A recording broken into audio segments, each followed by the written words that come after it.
ನಮಸ್ಕಾರ ವೀಕ್ಷಕರಿಗೆ, ಪುಷ್ಪಾ ಕಿಚನ್ಗೆ ತಮ್ಮೆಲ್ಲರಿಗೂ ಸ್ವಾಗತ. ನಾ ಇವತ್ತು ಮಾಡ್ತಾ ಇರೋದು ಥಾಲಿಪೆಟ್ಟು. ಇದರಲ್ಲಿ ಕಡಲೆ ಹಿಟ್ಟು, ಇದು ಗೋಧಿ ಹಿಟ್ಟು.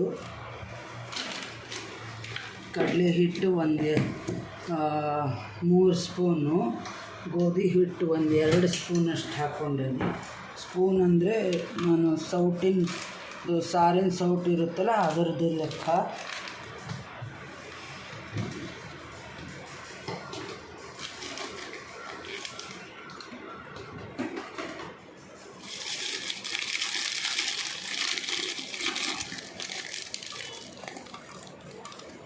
ಜೋಳದ ಹಿಟ್ಟು ಒಂದು ಹೆಚ್ಚು ಕಡಿಮೆ ಒಂದು ಲೋಟದಷ್ಟು.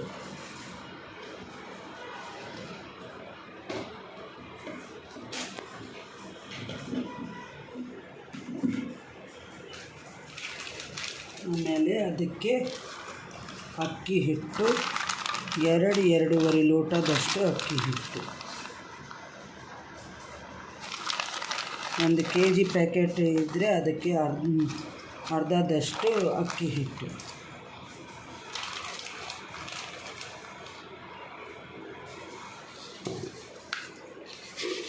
ಇದಕ್ಕೆ ಜೀರಿಗೆ 1-1.5 ಸ್ಪೂನಷ್ಟು ಜೀರಿಗೆ,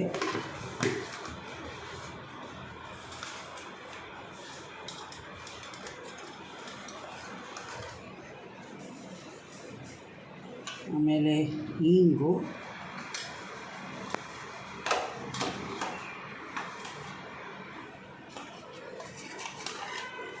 ಆಮೇಲೆ ಇದು ಸಬ್ಬಸಿಗೆ ಸೊಪ್ಪು, ಒಂದು ಕಟ್ಟಷ್ಟು ಸಬ್ಬಸಿಗೆ ಸೊಪ್ಪು ಹಾಕ್ಕೊಂಡೀನಿ.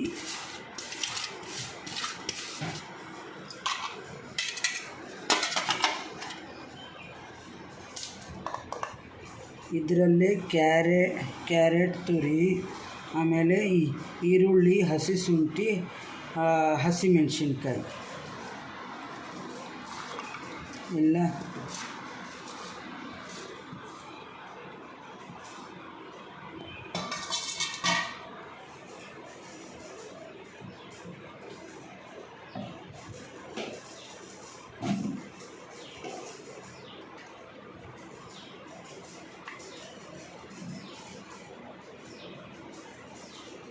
ಅದಕ್ಕೆ 1 ಸ್ಪೂನಷ್ಟು ಅರಿಶಿನ,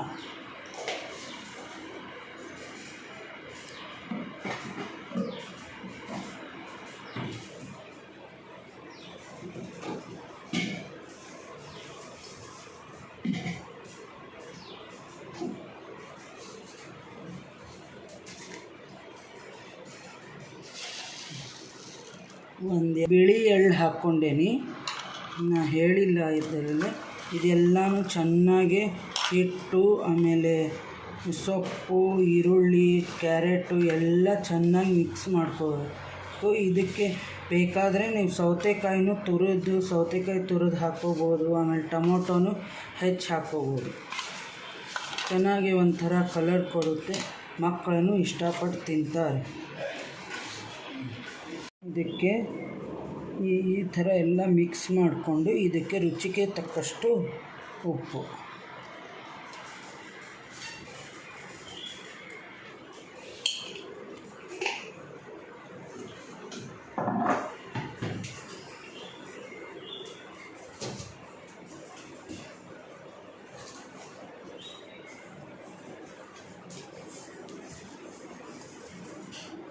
ಸ್ವಲ್ಪ ಕಾಯಿ ತುರಿ.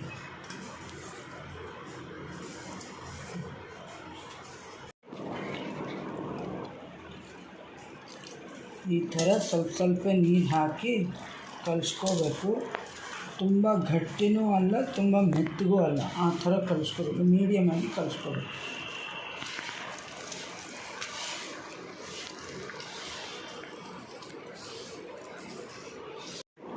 ಈ ಥರ ಕಲಿಸ್ಕೋಬೇಕು. ಇದು ಇಷ್ಟು ಸಾಫ್ಟು ಅಲ್ಲ, ಇಷ್ಟು ಇದನ್ನು ಅಲ್ಲ. ಸ್ವಲ್ಪ ಕೈಯಲ್ಲಿ ಅಂಟ್ಕೋತದೆ. ಒಂದು 10 ನಿಮಿಷ ಬಿಟ್ಟು ಬಿಡಬೇಕು. ಇದು ಎಲ್ಲ ಸೆಟ್ ಆದಮೇಲೆ ಇದನ್ನು ಥಾಲಿಪೆಟ್ಟು ಮಾಡ್ಕೋಬೋದು. ಇದರಿಂದ 2 ಸ್ಪೂನ್ ಎಣ್ಣೆ ಫಸ್ಟು ನಾವು ತಟ್ಟೆಯಲ್ಲಿ ಹಚ್ಕೋತೇವೆ. ಕೆಲವೊಬ್ಬರು ಬುಟ್ಟಿ ಆಮೇಲೆ ಇದು ಪ್ಲಾಸ್ಟಿಕ್ ಕವರು ಇಲ್ಲ ಹೋಳಿಗೆ ಪೇಪರ್ ಇರುತ್ತಲ್ಲ ಅದಕ್ಕೆ ಇದನ್ನು ಮಾಡ್ತಾರೆ.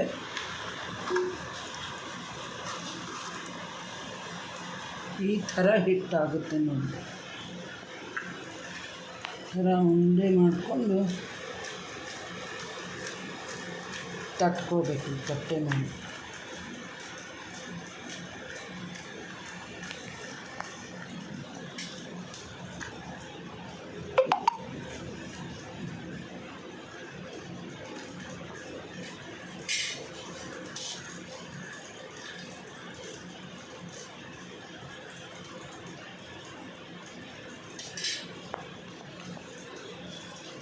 ತಟ್ಟಿದ ಮೇಲೆ ಈ ಥರ ಅದಕ್ಕೆ ಒಂದು ಎಣ್ಣೆ ಎಲ್ಲ ಕಡೆ ಹಾಕಿಬಿಟ್ಟು ಈ ಥರ ಒಂದು ತಟ್ಟೆ ಮುಚ್ಚಿಬಿಟ್ಟು ಫ್ಲೇಮ್ ಸ್ವಲ್ಪ ಮೀಡಿಯಮ್ ಇಟ್ಕೊಂಡು ಬೇಯಿಸ್ಕೋಬೇಕು, ಅಂದರೆ ಚೆನ್ನಾಗಿ ಬೇಯುತ್ತೆ.